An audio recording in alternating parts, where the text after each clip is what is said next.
안녕하세요. 저는 공기업에 다니며 두 딸을 키우고 있는 30대의 돌싱녀입니다. 저는 이혼을 통해서 결혼이라는 게 가족 간의 결합이라는 것을 뼈저리게 알게 된 사람이에요. 저와 남편의 사이가 좋거나 나쁘거나를 떠나서 시댁이나 친정의 일이 벌어지면 상대편에도 영향을 끼칠 수 있다는 걸 결혼하고 나서야 알게 된 거죠. 남편과 저는 평범한 직장인으로 두 딸을 키우면서 잘 지내고 있어요. 저는 아이 양육을 위해 육아휴직을 하기로 했었지만 시댁의 요구로 일을 그만두고 경단녀, 경력단절 여성이 되었어요. 아이가 어느 정도 크고 나면 다시 일을 하리라 생각했기 때문에 중간에도 틈틈이 공부도 하고 교육도 받았어요. 그게 아니었으면 이혼하고 저도 어떻게 되었을지. 남편은 둘째 아들로 시댁에서는 남편을 그리 귀하게 여기는 눈치는 아니었어요. 왜냐면 시댁 자체가 장남, 장손에 대한 기대가 큰 집안이었거든요. 뭐든 첫째한테만 몰아주는 집, 그런 집이었거든요. 솔직히 그런 집안의 둘째, 그것도 아이들이 모두 딸인 집은 그리 중요한 역할은 아니잖아요. 저는 그게 오히려 더 좋았어요. 시댁에 관여할 일 없이 저희끼리만 집을 잘 꾸려가면 될 일이니까요. 시댁의 장남과 결혼했더라면 옷 입는 것부터 먹는 것까지 하나하나 간섭이 들어왔을 테니까요. 그런 면에서 치면 아예 둘째나 막내가 속 편한 건 사실이라고 생각해요. 그런데 그런 시댁에서 장남은 아주 골칫덩어리였어요. 오냐오냐 자라서 문제 일으키는 일만 할 줄 알지 문제를 수습할 줄 모르는 게 이 집 장남이었어요. 게다가 제가 결혼했을 때는 남편 결혼식 부조까지 갖고 날라버렸으니 말 다한 셈이죠. 결국 그때 결혼식 비용도 모두 시부모가 대신 내줬어요. 결혼식 당일에는 몰랐지만 결국에는 다 알게 되더라고요. 남편이 슬쩍 그렇게 이야기하며 집에 돈 드는 일은 당분간 자제하자고 했을 정도니까요. 사람하고 시비 붙어서 깽값 물어주고 돈 빌렸다는 사람 오면 돈 갚아주고 그 엄청난 사건 사고들은 시부모와 남편이 모조리 뒤처리하곤 했어요. 당시 저는 20대 후반으로 결혼이라는 게 둘이서만 하는 거라고 착각하던 꿈 많은 여자였죠. 앞으로의 일을 전혀 예상치 못한 저는 그때까지만 해도 정말 행복한 여자였어요. 보이지 않는 곳에서 남편과 시모가 아주버님 뒤처리를 하는 것을 알았을 때는 정말 돌아버리겠더라고요. 남편 시댁이 다 하는데 왜 네가 돌아버리냐고요? 말도 마세요. 결혼 후에는 저한테도 그 뒤치다꺼리를 맡기더라고요. 세상에 날벼락도 이런 날벼락이 없었어요. 그런 제가 결혼 후 처음으로 아주버님의 싸지른 똥을 치우다 완전 화나서 머리에 뚜껑이 열린 날이 있었어요. 결혼하고 얼마 안 됐을 때였어요. 그때는 저와 남편이 둘 다 돈을 벌고 있을 때였는데 남편이 어느 날부터인가 굉장히 초조한 기색으로 핸드폰만 계속 뚫어져라 쳐다보더라고요. 벨소리가 나면 황급히 화면을 봤다가 원하던 사람이 아니면 곧 시무룩해지고 이상하잖아요. 누가 봐도 이상한 상황에 저는 남편이 바람을 피우나 했어요. 그런데 이렇게 대놓고 의식하는 게 이상했죠. 그래서 남편에게 슬그머니 물어봤어요. 당신 요새 이상해. 무슨 일 있어? 전화기만 내내 쳐다보고 꼭 기다리고 있는 사람처럼 굴어? 어? 아니야, 그런 거 아니고 형님 전화 좀 기다리고 있었어. 아주버님? 왜? 무슨 일 있어? 그러면 기다리지 말고 당신이 전화 먼저 해보면 되지. 왜 전화를 기다려? 바쁜지 전화를 안 받네. 분명 금방 연락 준댔거든. 근데 연락이 없으니까 계속 신경 쓰이게 돼. 저는 순간 흠칫했어요. 금방 연락을 준다고 해놓고 사라진 아주버님.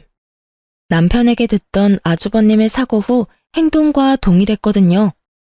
혹시 당신 아주버님한테 돈 같은 거 빌려주고 그런 건 아니지? 아니야, 돈을 왜 빌려줘. 그런 거 아니니까 걱정하지 마. 그런데 어떻게 걱정을 안 해요. 이렇게 대놓고 안절부절 못하는 남편을 보고서 결국 제가 집요하게 추궁하자 남편이 충격적인 사실을 털어놓더군요. 형님이 저번에 빌려준 돈 2배로 갚아준다면서 돈을 좀 빌려갔어. 원금의 2배 정도는 거뜬히 만들어줄 수 있다고 해서. 저는 이를 악물었어요. 소리라도 지르고 싶었는데 참았어요. 남편에게 물었죠. 그래? 얼마를 빌려줬어? 화나지 않는 제 말에 남편은 용기를 얻은 듯 조심스레 말하더군요. 5천만 원 정도? 미쳤어? 5천만 원이 어디 있어서 돈을 빌려줘? 당신 결혼식 때에도 결혼식장에서 돈 다 뺏긴 거 기억 안 나? 그래서 어머님이 돈 대주셨잖아. 그리고 우리 이제 곧 첫째 아이 태어나. 빚까지 지면 우리 어떡해? 육아휴직해도 돈 얼마 안 나올 텐데 거기에 대출까지 있으면 우리 파산이야. 돈 없다고 했더니 빌려서 갖다 주면 첫 번째 이자 내는 날 되기 전에 돈 불려서 돌려준다고 해서. 근데 내일이 이자 내는 날인데 아직 연락이 없어. 그렇게나 당하고도 또 속아버린 남편을 보며 저는 아픈 머리를 꾹꾹 눌러댔어요. 호구도 이런 상호구가 없었어요. 게다가 가족들 등쳐먹는 아주버님이라는 작자에 대한 신용도는 밑바닥을 쳤고 남편에 대한 신뢰도 조금씩 깎이는 기분이었죠. 아주버님이 그 돈 돌려줄 거라는 환상 좀 버려. 그렇게 당하고도 여태 그걸 몰라? 이제 막 이 집 식구 된 나도 아는 걸. 우리 선에서는 그거 어떻게 못해. 완전 폭탄이잖아. 나 지금 만삭이고 애 낳으면 일 그만두기로 이미 이야기 다 됐어. 내 후임까지 구한 상태에서 번복은 못한다고. 오늘까지만 기다려보자. 형님이 전화할 수도 있고. 벌써 오후 6시가 넘었어. 연락하려면 애초에 했어야지. 당신은 그렇게 당하고도 아직 믿어? 우리 선에서 해결 안 하면 부모님한테라도 말해야지. 제발 정신 좀 차려. 당신 가족이 형님뿐이야? 나랑 내 뱃속에 있는 당신 아이는 안 보여? 당신이 진짜 생각이 있으면 이러면 안 되지. 나한테 상의도 없이 대출까지 받아서 돈 빌려주고 도대체 어떻게 살자고. 제 말에 남편도 별말 안 터군요. 본인이 잘못한 걸 아니까 할 말이 없는 거죠. 입 꾹 다물고 있는 모양새를 보니 속이 터질 것만 같아서 저는 시모에게 전화를 걸었어요. 어머님, 드리기 어려운 말씀이긴 한데 아주버님이 남편 이름으로 대출받아서 가지고 가서는 약속한 날짜가 됐는데도 안 돌려줘요. 그걸 왜 나한테 전화하니? 네 남편이 빌려준 걸 왜 나한테 이야기하냐고. 그게 저희 이제 막 결혼해서 돈도 없고 남편은 결혼식 때도 아주버님한테 돈 뺏겨서. 그래서 우리가 해줬잖니? 그리고 우리 집 장남이 사업한다고 그러는데 그게 그렇게 아까운 일이니? 네가 우리 집에 시집 왔으면 이것부터 기억해라. 우리 집은 무조건 장남이 우선이야. 어쨌든 돈 빌린 건 나한테 이야기하지 말고 네 아주버님한테 해. 아주 지랄을 떠는 시모를 보며 저는 눈앞이 캄캄해지는 기분이었어요. 시모가 지랄 떠는 것도 이해는 갔어요. 시댁도 아주버님에게 돈 뜯긴 게 1억 넘는다는 이야기를 들었거든요. 그런 자식을 두고도 오냐오냐 하는 건 이해가 안 갔지만요. 결국 초조하게 굴던 게 친정엄마에게 들켜버렸어요. 한 달 이자만 100만 원 넘게 나가는데 초조하지 않은 게 이상했죠. 엄마가 제 이야기를 듣더니 돈을 좀 모아놓은 게 있는데 도와줄까 하더라고요. 금액은 딱 5천만 원이었어요. 저는 너무 기뻤지만 한편으로는 이게 무마가 되면 또 친정 믿고 남편이 돈을 빌려주지 않을까 하는 아주 합리적인 의심이 들었죠. 일단은 그 돈 빌려서 남편에게 말했어요. 일단 이 돈으로 대출 갚아. 이건 무슨 돈인데? 눈이 휘둥그레진 남편의 모습에 저는 한숨을 푹 쉬며 답했어요. 우리 엄마가 도와주신 거야. 이거 받고 대출금 갚아. 아니면 진짜 우리 힘들어. 둘 다 월급 고만고만한데 아파트 대출금에 그것까지 끼면 감당 안 되는 거 알지? 필요 없어. 내가 갚으면 돼. 왜 내가 이런 도움 받아야 하는데? 이런 돈 함부로 받아오지 마. 처가에서 나를 어떤 사람으로 보겠어? 완전 불쌍한 사람 취급 장난 아니네. 그래서 자선 사업하듯 돈 던져주면 막 대단한 사람 된 거 같고 그래? 야, 말 똑바로 해. 네가 그딴 미친 짓 안 저질렀으면 이런 일도 없었을 거 아니야. 다 네가 만든 건데 도와준 사람한테 뭐? 아직도 너 혼자 사는 기분인 것 같은데 말해줄게. 너 결혼했고 나랑 같이 사는 거야. 당신이 버는 돈, 내가 버는 돈 모두 같이 생각해야 한다고. 근데 네가 먼저 5천만 원이나 빌려서 아주버님 줘버렸잖아, 상의도 없이. 네가 잘못했다는 생각 자체가 없나 본데 지금 여기서는 네가 100번 잘못한 거거든? 제 말에 남편은 답을 안 하더라고요. 꼴에 자존심은 있어서. 그 꼴을 만든 게 누군데 지금 어디서 화풀이냐고요. 그런데 그때 딱 좋은 생각이 났어요. 엄마는 제게 저 알아서 쓰라고 그 돈을 주셨지만 그거 다 갚고 나서도 아주버님이 돈을 안 줄 가능성이 높잖아요. 그래서 남편에게 말했어요. 동정 받는 거 싫으면 무이자로 빌려주는 방법도 있어. 엄마한테 이야기해서 차용증 써. 그런 거면 빌린 돈 갚는 거니까 자존심이고 뭐고 필요 없겠지. 그냥 받아 쓰는 게 자존심 상한다는 거잖아. 그러니까 빌려. 높은 이자 내지 말고 상환 기간도 길게 하고. 그럼 됐지? 제 말에 남편은 잠시 생각하는 것 같더라고요. 자기 딴에는 그게 좋은 방법이라고 생각했는지. 차용증을 써서 도장까지 쾅 찍었어요. 친정엄마 이름으로 빌려준 것이고 갚아야 하는 건 남편으로 말이죠. 그렇게 상황이 일단락되고 나서 며칠 지나 시모가 연락이 왔더라고요. 예, 빌려간 돈은 이미 없는 돈이라 생각해. 혹시 또 모르잖아. 사업이 잘 돼서 몇 배로 돌려줄지. 우리 장남이 얼마나 머리가 똑똑한데. 똑똑하긴 하죠. 가족들 돈 빼가는 수법이 아주 탁월하니까요. 저는 시모에게 그리 말할 수는 없어 웃으며 대답했어요. 걱정하지 마세요, 어머님. 그 돈 저희 친정어머니가 빌려주셨거든요. 요즘 세상에 그 이자로 돈을 어떻게 갚아요? 친정어머니가 빌려주신 건 원금만 갚으면 되거든요. 너 설마 우리 아들한테 처갓돈 빌리도록 만들었니? 네, 저희 이자가 감당하기 힘들 정도라서 어쩔 수 없었어요. 남편이 대출 받을 때 형님이 금방 돌려주실 거라고 상환 기간을 짧게 하기도 했었고. 진짜? 왜 그런 쓸데없는 짓을 해? 왜 우리가 사돈에게 그런 빚을 져야 하느냐고. 이게 다 네가 계획한 거 아니니? 어머님, 계획이고 뭐고 우리는 지금 하루하루가 힘들어요. 빨리 대출금 못 갚으면 애도 못 가질 형편이에요. 아무리 이성적으로 말해도 시모 귀에는 들리지 않는 듯 했어요. 그냥 자기들이 우리 부모님에게 빚을 졌다는 그 사실이 너무 분하고 짜증이 났나 봐요. 아니, 그럴 거면 본인들이 알아서 해결을 해주던가요. 전화했을 때는 그렇게 매몰차게 굴며 전화를 끊더니 그 돈 우리가 갚을 거야. 네가 그런 짓 하면 사돈이 우리를 어떻게 보겠어? 남이 이상하게 볼 건 알면서도 아주버님이 사고치는 게 고쳐지지 않을 일이라는 건 왜 모를까요?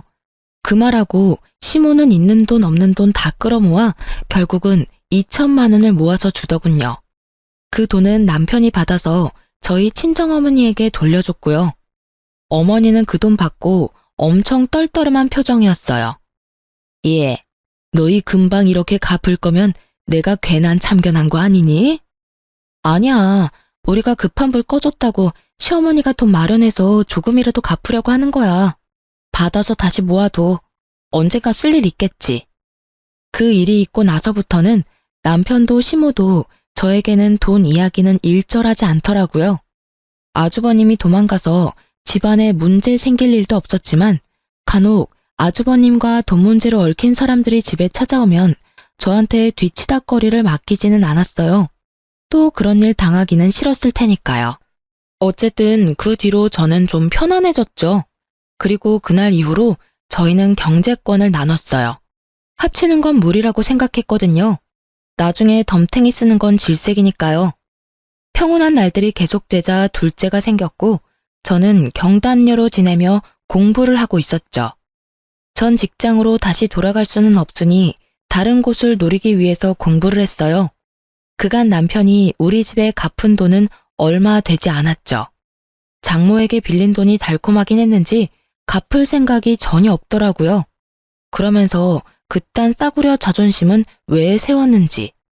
하지만 3년 만에 도망갔던 아주버님이 집에 돌아왔어요. 그래서 저는 이번에야말로 아주버님에게 돈을 받을 생각이었어요. 그런데 아주버님 손에는 작은 갓난쟁이 하나가 있더라고요. 아주버님은 사고 친 것만큼 이혼 경력도 화려했거든요. 그런데 첫 번째와 두 번째 결혼에서는 아이를 낳지 않았는데 이번에는 아이가 같이 왔더라고요. 게다가 아들이었죠. 장남이 데려온 장손, 그것만으로도 시부모는 아주 좋아 죽더군요. 아주버님이 이혼을 했든 말든 아예 상관을 안 하더라고요.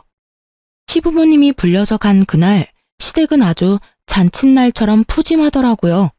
그런 와중에 저는 아주버님에게 인사를 하고 말했어요.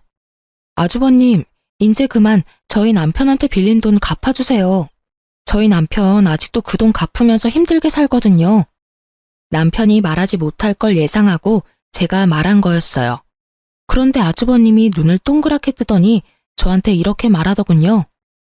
제주씨, 내가 돈을 빌린 건 내 동생이야.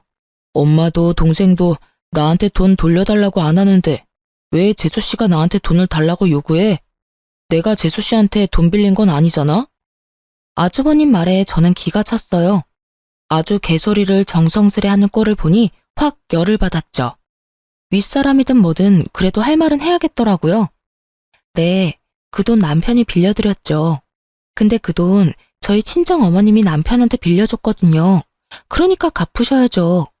솔직히 결혼 전에는 어떠셨는지 모르겠는데 결혼했으니 저도 남편이 하는 일에 충분히 간섭할 수 있거든요. 그게 가게를 위협하는 일이면 더더욱 그럴 수밖에 없고요. 제 말을 듣던 아주버님은 인상 좋은 얼굴로 웃더니 제가 아닌 남편에게 말하더라고요. 너 좋은 와이프 얻었네. 남편 일에 화낼 줄도 아는 와이프. 좋지. 돈 이번 주까지 마련해 줄게. 걱정하지 마. 이렇게까지 걱정하는 재수씨가 있는데 내가 어떻게 못 본 척하냐? 그렇지? 그러더라고요. 그 말에 남편 얼굴은 간만에 활짝 피었고요. 사실 2배까지는 아닌데 0.5 정도는 부풀렸지. 아쉽네. 더 맡겨놓으면 2배는 거뜬할 텐데. 그 말에 남편이 넘어갈 것 같아 저는 얼른 남편을 막았어요. 그냥 주세요. 원금만 돌려주셔도 돼요. 제 말에 아주버님은 싱긋 웃으며 알겠다고 답하더군요. 그 돈이 다시 돌아오길 바라며 저희는 집에 돌아갔고 약속 날이 돼서 시댁으로 찾아갔어요. 그런데 아주버님은 없고 시모가 아이를 보고 있더군요. 육아의 고됨이 우러나는 시모의 모습에 저는 아주버님부터 찾았어요. 그런데 안 계시더라고요. 혹시 돈이라도 뽑으러 갔나 싶었는데 갑자기 시모가 제게 아이를 안겨주더군요. 잠깐 맡기려는 건 줄 알았는데 시모가 경악스러운 말을 꺼내더군요. 우리 손자, 네가 좀 맡아보거라. 저는 너무 놀라서 말이 안 나오더라고요. 지금 딸을 둘이나 키우는 저한테 애를 맡길 줄은 상상도 못했으니까요. 뭘 그렇게 놀라? 네가 이 집 며느리로 들어왔으면 할 일은 해야지. 맏며느리가 없어 어쩔 수 없이 네가 맡게 됐으니 영광으로 알고 잘 키워. 우리 집 대를 이을 아이다. 뭐라고 말해야 하는데 입이 바짝바짝 마르더라고요. 그래서 어쩔 수 없이 급한 대로 남편을 쳐다보며 도움을 구하려 했어요. 그런데 남편은 시모 말에도 별 반응이 없었어요. 결국 저는 갈라지는 목소리로 시모에게 물었어요. 애기가 아주버님 아이인데 제가 왜 키워야 해요? 아들은 어제 나갔어. 애 엄마가 애 주는 조건으로 돈 달라고 했단다. 그래서 1,000만 원 들려서 보냈어. 이혼했으니 그냥 애를 가져올 수도 없는 노릇 아니냐? 아주버님은 또 돈을 두고 날라버린 거였어요. 저는 눈을 질끈 감았어요. 이 사람들은 어쩌자고 매번 당하는 건지. 이 정도쯤 되니 그냥 당하는 걸 즐기는 거 아닌가 싶은 정도였죠. 그럼에도 덤덤한 저 표정. 이 집구석에서 답답한 건 저뿐이더라고요. 그리고 아이에게 죄가 없다는 건 제가 잘 알아요. 2딸을 키우고 있는 저니까요.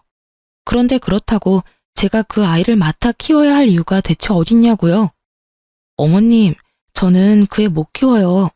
아주버님이 키우면서 잠깐씩 봐주는 거면 또 몰라도 이렇게 제 애처럼 키우면 우리 애들은요? 딸 애들은 쓸모없지 않니? 결혼하면 출가 외인에 어차피 남의 집 호적에 들어갈 텐데 뭐하러 정성 들여 키워? 그런 애들보다는 장손이 더 중요하지. 대를 이을 아이야.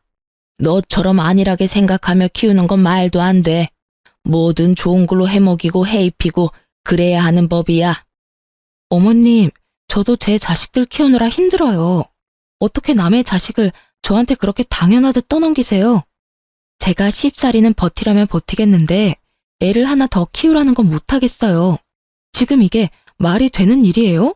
저더러 아주버님이 아이를 키우라니. 어찌 되든 아주버님이 데려왔으면 아주버님이 책임을 지셔야죠. 너 무슨 말을 그렇게 못됐게 해? 싫으면 우리 집 며느리 안 하면 그만이야.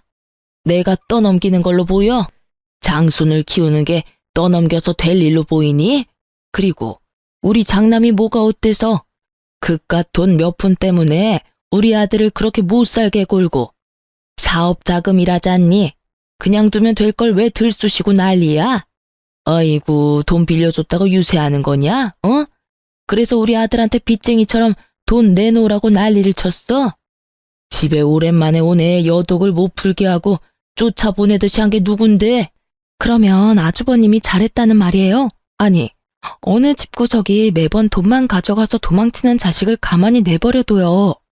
우리 집 같으면 두드려 패서라도 인간 만들 거예요. 적어도 다른 사람한테 피해는 주면 안 되죠. 그건 어머님도 마찬가지고요. 매번 장남. 어머니한테 장남이 중요하듯이 저한테는 제 아이들이 더 중요해요. 그러니까 저한테 그 아이 맡길 생각 조금도 하지 마세요. 저는 맡을 생각도 없고 맡을 이유도 없어요. 여보, 그만 좀 해. 애 하나 봐주는 거 가지고 왜 이 난리야? 형님애건 누구애건 일단 우리 집안 아이야. 당신이 봐줄 이유는 충분하고도 넘쳐. 솔직히 애들 키우는 김에 하나 더 키운다고 생각하면 그렇게 어려운 일도 없잖아. 네 눈에는 육아가 그렇게 쉬워 보였어? 하긴 밤낮 안 가리고 애 울 때도 손가락 까딱 안 턴 당신이 뭘 알겠어? 난 돌아서면 밥 줄 생각에 놀아줄 생각에 넘치는 빨래 걱정, 집안일 걱정이 태산이야. 당신이 이 중에 하나라도 관심 있어 본 게 있어? 매번 쥐꼬리만한 월급 가져오면서 돈 번다는 이유로 나한테 애 다 맡겨놨으니 저 갓난쟁이는 밤낮 없이 돌봐야 해. 그러면 네가 볼래? 네가 애 분유 먹이고 기저귀 갈고 다 할래? 당신이 할 것 같으면 나도 거절 안 할게. 근데 당신 안 할 거잖아. 아니, 못 할 거잖아. 어차피 일한다는 핑계로 아침 8시부터 저녁 8시까지 집에는 오지도 못하는 주제에 네가 애 보냐? 내가 애 보지. 그러면 나한테 최소한 어떻게 할지 물어라도 봐야지. 당신은 항상 그래. 바뀐 게 단 하나도 없어. 아주버님한테 돈 뜯길 때도 나한테 아무 말 없이 그 큰 돈 턱턱 빌려주더니 이번에도 나한테 말도 없이 애 맡기려고 하는 그 생각이 완전히 글러먹었다고. 남편에게 지금껏 쌓아온 모든 걸 내뱉고 났더니 속이 후련하더라고요. 제 폭주를 지켜보던 시모는 눈을 크게 뜨고 놀란 눈치였고 남편도 당황한 기색이 역력했죠. 저는 내친 김에 질러버렸어요. 나 이런 식으로는 절대 같이 못 살아. 당신은 나한테 실망만을 안겨줬고 나는 이제 더 이상 당신이 친 사고 아주버님이 친 사고 감당하지 못해. 가족이라서 당연히 감당해야 할 일들이라면 차라리 가족 안 하는 게 낫겠어. 그냥 우리 헤어지자. 야, 너 생각나는 대로 말하지 마. 생각을 하라고. 헤어진다고 해서 네가 잘 살 것 같아? 너 지금 아무것도 없는 여자야. 직장도 없고 돈도 없고 아무것도 없어. 그리고 위자료도 못 가져가겠지. 나는 그렇게 잘못한 일이 없으니까. 잘못한 게 왜 없어? 당신이 나 몰래 그 큰 돈 빌려준 게 이미 잘못한 거야. 그리고 어머님이 나한테 그 아이 맡으라고 한 것도 잘못한 거고. 내 걱정하지 말고 당신 걱정이나 해. 나는 이혼하면 당장 차용증으로 당신이 우리 엄마한테 빌린 돈부터 받아낼 거니까. 확 소리치고 밖으로 나왔는데 바람이 너무 시원하더라고요. 그 한겨울에 고래고래 고함 지르느라 온몸이 땀으로 흠뻑 젖었더라고요. 저는 집으로 돌아와 짐을 쌌어요. 그리고 애 둘을 데리고 그 집에서 나왔어요. 저녁에 애를 데리고 올까봐 겁났거든요. 그러면 또 얼떨결에 애를 맡게 될지도 모르니까요. 그렇게 집에서 나오고 저는 남편에게 우편으로 이혼 서류를 보냈어요. 그날 저녁에 남편에게서 연락이 왔어요. 나는 절대 이혼 안 해줄 거야. 당신이 뭔데 나한테 이혼하지 말자 하는 건데? 이혼하더라도 내가 원해서 해야지. 이런 거 나는 허락 못해. 그러니까 당장 집으로 돌아와. 지금 오면 당신이 어머니하고 나한테 한 그 일들 눈 감고 넘어가 줄 수 있어. 지금 안 오면 안 봐줄 거야? 당신이 뭘 봐줘? 나는 돌아갈 생각 전혀 없어. 이혼 안 하고 싶다고 안 할 수 있다고 생각하나 본데 그러면 난 이혼 소송할 거니까 그렇게 알아. 이혼한다고 당신이 뭘 어떻게 할 건데? 일 안 하면 애들 못 데리고 가는 거 알지? 그래, 그래서 직장 구하는 중이야. 어떤 사람이 보더라도 문제없는 직장 구할 테니까 내 걱정하지 말고 당신 걱정이나 해. 소송하면 당신이 나한테 좋아할 게 하나둘이 아닐 테니까. 아니, 애 하나 맡아달라는 게 이혼까지 할 문제야? 이해가 안 되잖아. 애 둘 키우면서 하나 더 키운들 무슨 문제냐고. 문제 당연히 있지. 지금 애 둘 키우는데도 내가 이미 한계거든. 셋이나 키우라고? 내 자식도 아닌 아이를? 내가 왜? 내가 왜 네 잘난 형님이 싼 똥 치우고 살아야 하는데? 만약에 아주버님이 잘못되어서 애 봐줄 사람이 없다면 내가 돌볼 수도 있었겠지. 나도 그렇게 마음 모진 사람은 아니니까. 근데 이건 뭐야? 돈은 있는 대로 다 사기쳐서 뜯어가는 놈이 이번엔 애 볼모로 돈 또 등쳐먹어 놓고는 애는 애대로 나한테 맡긴다고? 안 되지. 난 그건 절대로 못 해줘. 그러니까 당신이랑 나 사이에 더 이상 타협점은 없어. 알겠어? 결국 남편은 단호한 제 말에 별다른 대꾸 없이 전화를 끊었어요. 그리고 그 다음날 저희 친정으로 시모가 찾아왔더라고요. 그 애를 데리고요. 넌 어떻게 책임감이 그렇게 없어? 애는 끝까지 봐줘야지. 아직 너희 이혼한 사이도 아닌데 집까지 나가서 이렇게 찾아오게 만들고. 사돈댁이 우리를 어떻게 보겠어? 참 웃기지도 않을 걱정을 하시더라고요. 이미 우리 부모님 내에서 저희 시댁은 평판은 제로인데 말이죠. 시모는 그렇게 말하며 애를 또 저한테 넘기려 하더군요. 미쳤어요? 저희 이혼 사유가 그 애 때문인데 왜 제가 그 애를 맡아요? 데리고 가시고요. 애가 아무리 봐도 아주버님이랑 안 닮은 것 같은데 그것부터 의심해 보셔야 하는 거 아니에요?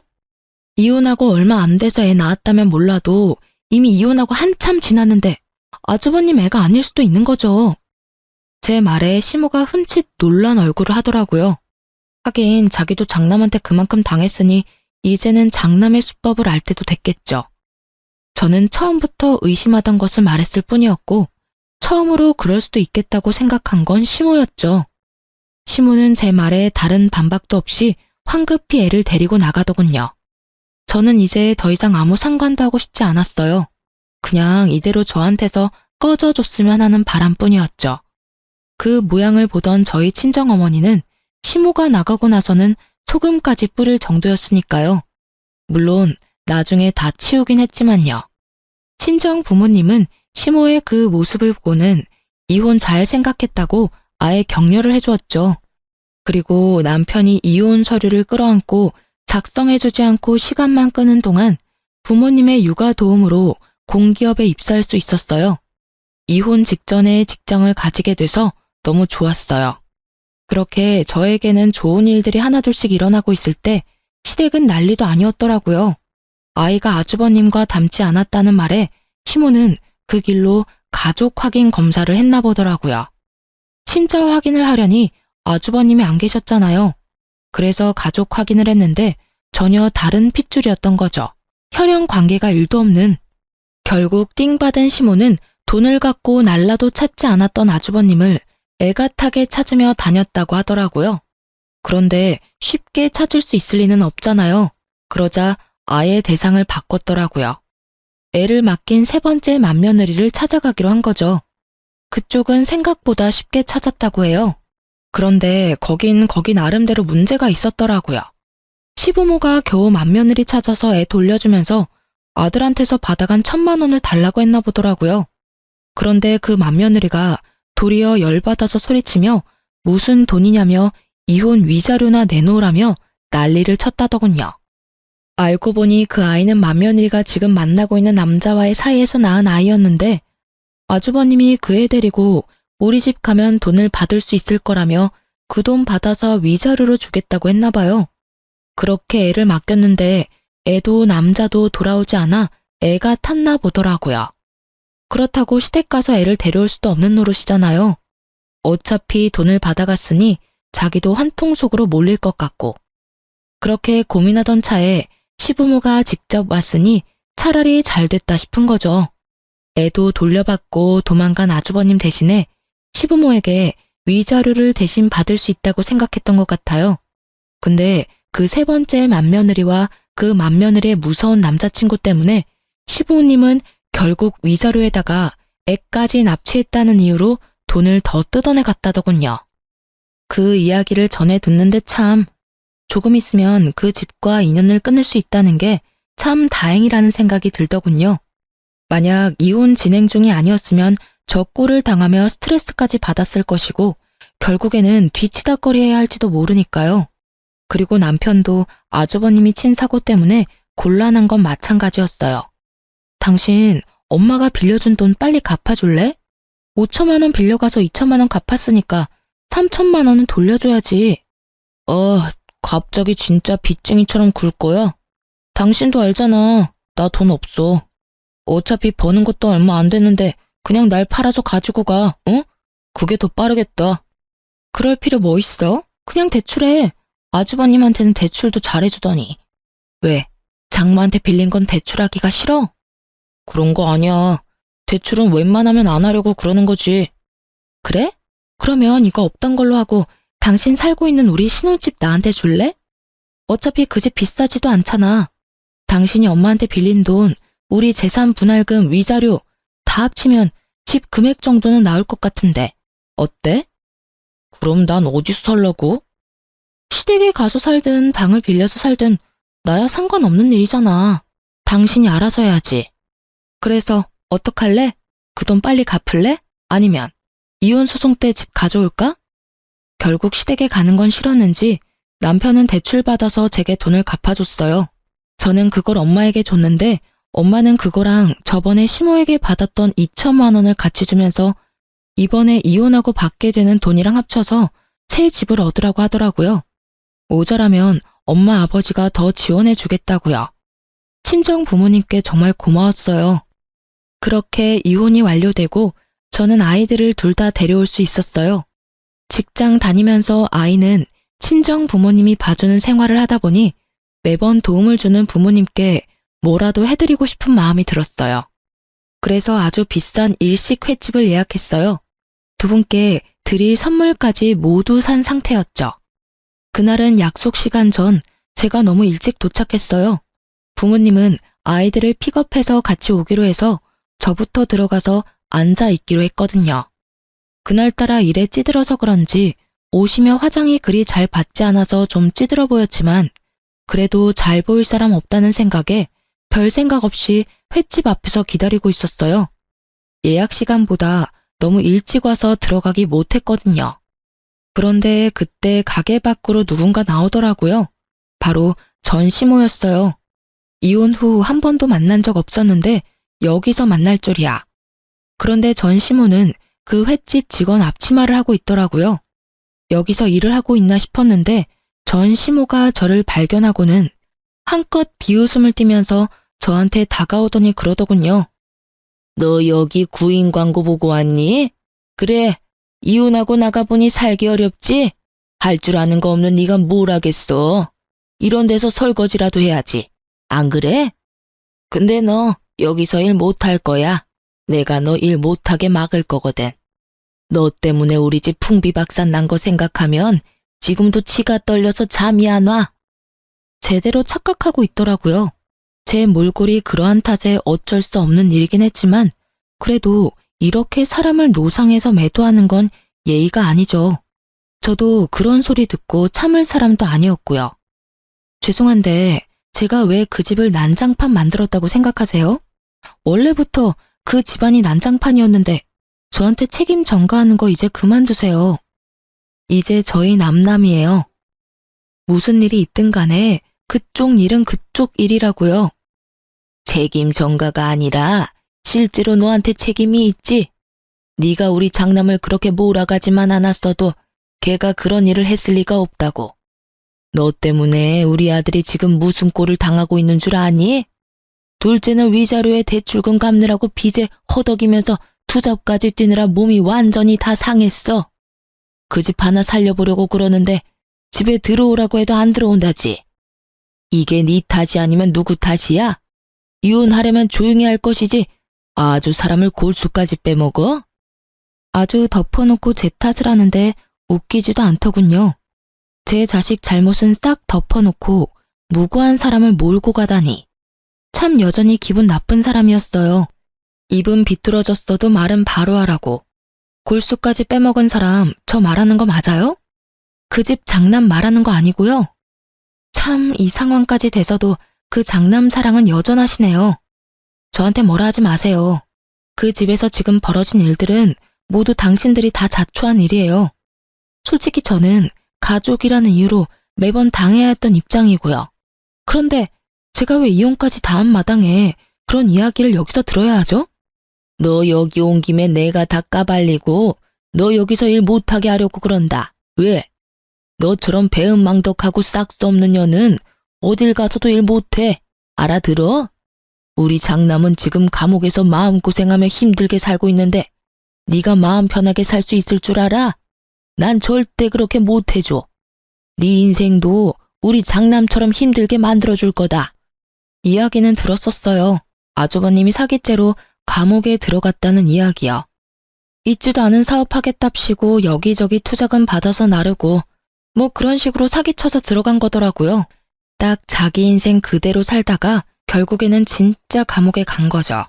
그러게 처음부터 그런 버릇 성격을 고쳐줬어야 이런 꼴을 보지 않았을 텐데 장남을 그렇게 키운 건 다른 누구도 아닌 시부모였잖아요. 그런데 그 사람들이 남 탓하면서 그걸 하소연할 필요가 있어요? 고칠 기회가 그렇게 많았는데도 그렇게 하지 않은 사람들이 그 말이 끝나기가 무섭게 저희 부모님과 아이들이 제게 다가오더라고요. 멀리서 제가 누군가와 싸우고 있어서 놀라서 불이 나게 뛰어왔나 보더라고요. 애들이 놀랄까봐 아버지와 딸들은 먼저 가게 안으로 들여보내기로 했어요. 아버지, 애들 데리고 들어가요. 내 이름 대고 예약했다고 하면 알아서 안내해 줄 거예요. 저의 그 말에 시모 눈이 땡그랗게 커지더라고요. 그렇겠죠. 구인 광고 보고 왔다고 생각했을 테니까요. 제가 예약을 했다니 놀란 모양이었어요. 억울하고 열받는 거 알겠는데요. 그거 전부 다 가족들이 그렇게 만든 거 알고 계시죠? 부모가 돼서 엇나가는 아들 바르게 잡아주지 못하는 거, 그것도 문제 있는 거라고 생각해요. 그리고 그 엇나가는 아들 때문에 다른 아들과 가족들이 불행해지는 걸 보고만 있는 것도 문제고요. 가족이 됐다는 이유만으로 그 사람이 일으킨 사건 사고를 처리하러 다녀야 하는 사람의 기분도 모르면서 어떻게든 장남만 생각하는 그 모습에 질려서 이혼한 거예요. 제가 왜 이혼했겠어요? 아직도 제가 애 보기 싫어서 이혼했다고 생각하세요? 당신들 그런 모습에 답이 안 나와서 이혼한 거예요. 저도 남이 싼 똥이나 평생 치우면서 살까봐 그랬어요. 보세요. 열심히 치우고 계시잖아요. 안 그래요? 제 말에 전 시모 얼굴이 벌겋게 달아오르더니 뭐라고 내뱉고 싶어 하는 것 같았어요. 그런데 그 전만큼 당당하게 나오지 못하는 건 제가 여기 예약 손님이라 그런 것처럼 보였어요. 그리고 저는 이혼하기 전에 이미 공기업 취직이 된 상태였어요. 그러니까 이런 데 일하러 올 필요도 없고요. 오늘은 고생하신 저희 친정 부모님 모시고 맛있는 식사에 선물 드리려고 했던 거예요. 밥맛이 있을지는 모르겠지만요. 결국 아무 말 못하고 부들부들 떠는 아줌마를 내버려두고 저는 가게 안으로 돌아왔어요. 미리 시켜놓은 대로 제일 비싼 코스 요리를 먹고 있으니 전 시모 눈에서는 불이 활활 타오르더라고요. 게다가 음식을 서빙하는 것도 아주 불성실하고 불친절하게 하고요. 결국 저는 중간에 사장님을 불러서 저희 테이블은 서빙하는 사람을 다른 분으로 바꿔달라고 요청했어요. 사장님이 연신 허리를 굽히며 사과하더니 결국 밖에서 시모가 혼나고 있더군요. 왜 손님한테 그렇게 잡아 죽일 것 같은 얼굴을 하느냐고요. 혼나면서도 저를 흘깃 쳐다보는 시무를 보니 여전히 바뀌지 않겠다는 생각이 들더군요. 그 뒤로는 그 횟집에서 더 이상 시무를 볼 수 없었어요. 아마 그 뒤로 잘렸거나 본인이 그만뒀겠죠. 결국 마지막까지 제 탓만 하던 아줌마라서 앞으로도 쭉 그렇게 살 것 같아요. 지금 생각해보면 그때 빠져나온 게 참 다행이라는 생각이 들어요. 그 꼴 보며 오래 살았을 리 없다고 생각하거든요. 제가 이혼을 겪으면서 생각한 건 생각보다 결혼이란 건 각자의 가족이 미치는 영향이 크다는 점이었어요. 그래서 지금 결혼을 생각하는 젊은 분들에게는 꼭 알려드리고 싶었어요. 왜 부모님들이 상대방 부모님과 집안 분위기를 신경 쓰는지 당연할 수밖에 없더라고요. 저처럼 이렇게 잘 알아보지 못하고 또는 별거 아니라는 생각으로 가볍게 결혼을 생각했다가는 이렇게 피보는 일이 생길 수가 있거든요.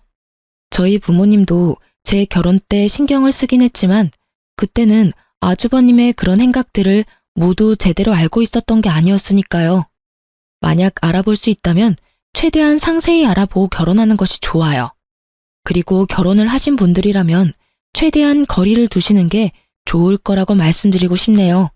가까우면 저처럼 이용당할 수 있거든요. 저의 결혼 생활에 그런 것을 생각하지 못한 게 흠이긴 하지만 저의 경험으로 인해서 다른 분들께 알려드릴 수 있는 기회는 생겼잖아요. 그리고 이미 그곳과는 멀리 떨어진 채 자유롭게 잘 살고 있으니까요. 혼자서 애 둘을 키운다는 건 쉬운 일은 아니에요. 편하기보다는 힘들고 평온하기보다는 전쟁 같은 날들이 더 많죠.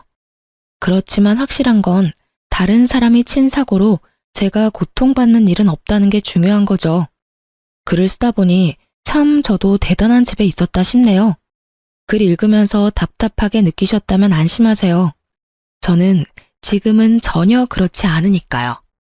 전 시댁 식구들은 본인들 스스로 판 무덤에 여전히 스스로 눕기 일보 직전이지만요. 생각보다 글이 길어졌네요. 시간 내에 읽어주신 분들에게 작은 재미, 작은 도움, 작은 위로가 될 수 있기를 바래요. 모두 즐거운 하루 보내세요.